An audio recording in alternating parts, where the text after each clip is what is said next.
Hello, everybody. Really pleased to share this new video. Early today, I was tutoring with one of my students, Charlie. I've shared at least one video of his before, and a number of stories of the learning we've done together over the years, really. And today we hit a couple of things that I think are really helpful for explaining an aspect of structured word inquiry that I'm always trying to help people see. And I think seeing a video of it in action is going to be really helpful.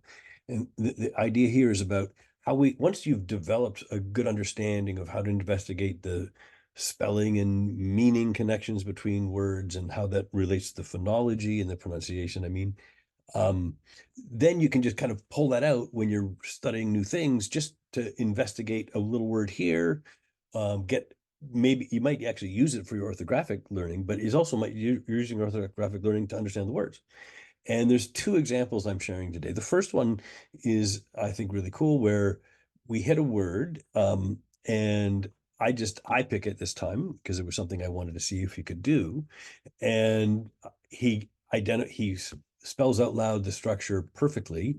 And by doing that, notices the base of the word, that is clearly related in meaning. And that may be something, it might be a connection that you may or may not have already noticed before. So I'm going to show that one first, and then I'll come back because there's a very different kind of example we'll look at next. So let's see how this first one goes. Of course, you know, it's also a cool word. What do you think the word mineral might be about? Minerals are like Earth's minerals are like you can harvest like rock, like some rock has minerals in it, like a diamond is a mineral. Now, do me a favor. Can you spell out that word mineral that we can see on the page? Oh, I think that one could be pretty easy. MINE plus ER plus AL is rewritten as MIN. Replace the E with ERAL. So what would the base is? MINE? Yeah, mine. The word mine, like you mine minerals. Charlie, that was like a remarkably impressive job of spelling out. That was, and you were writing a word sum as you did it. I assume. I couldn't see, but well done, sir. Okay, so in that video, we just saw how Charlie could take the word mineral, and he apparently he thought it was instantly going to be easy to do, but the spelling out gets him to the base MINE, which is of course pronounced mine when it's a word on its own, but min in mineral. So that's a connection that people could easily miss. And one thing I really liked, he was writing out loud, but he didn't say replace the E after he put his rewrite arrow. But when he got to that point, he noticed and self-corrected, and I could try to show that with the video. Now, the next one is very different. In this next one, we hit a really complex word that, you wouldn't expect a kid who's just, I think, finishing grade 4 to be able to get right away.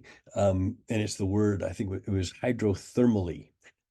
And the thing I really wanted to highlight about this one is that we don't actually make a word sum. We don't have to stop everything and write out the word sums, but we can, because of the work we've been doing together, we can think in word sums. Because in this case, the only purpose I had was to make sure he understood the meaning of what we were talking about. And we can think where the plus signs are, but we don't have to be detailed and get to the deepest analysis and work out, is that O a connecting vowel letter or not? We don't have to get into that, because right now we're just trying to get at the meaning of the word. And so take a look at that and see what you think, and we'll leave you there. Cheers. Puzzle. Looking at the genes shared by some of the simplest organisms alive today, it appears that the earliest microbial life forms were equipped to deal with some extremely hot conditions. And that is where epidote comes in. When some minerals, like feldspars, get exposed to moderately high temperatures or pressures, or get exposed to really hot liquids, those feldspars are hydrothermally altered into epidote. Hydrothermal alteration happens in the Earth. Whoa, there's one. What do you think? Hydrothermal. Oof. Hydro, I feel like, is going to mean like intense heat, and then hydro is, I think that's going to be in it's about water. I think it's like hydroelectric power.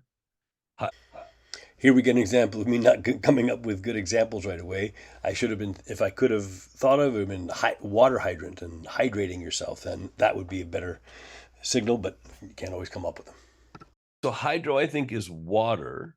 Yeah, water, and then Thermal. What do you think the thermal is? like heat or like coldness. Heat. You got it, because like a thermos keeps your thing, your thing heat. So hydrothermically altered. So I think it's about hot water. it's hot liquid, not water, but liquid maybe. So that's a case of where sometimes you just have to stop to take a crazy new word and do it right away, briefly, just to understand. So we'll see what they say. Altered into epidote. Hydrothermal alteration happens in the Earth's crust whenever fluids interact with rocks in a hot environment. Here we go. We got liquids and hot environment. That was what hydrothermal was. Well done.